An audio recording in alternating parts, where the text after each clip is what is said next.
Hello and welcome to Creative Nerds. In this Photoshop tutorial, we'll be sharing with you how you can create a zoom effect using Photoshop.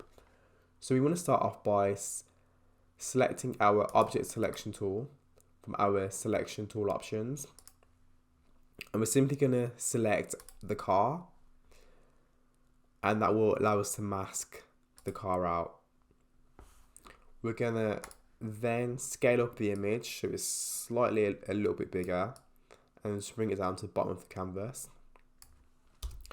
And then we're going to insert our image of a street background. This is just a photo we've downloaded from Unsplash.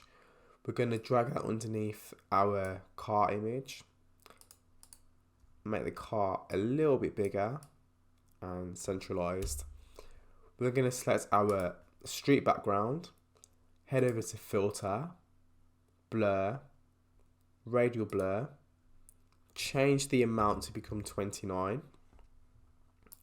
We want the blur method to be zoom, quality best, and then select OK.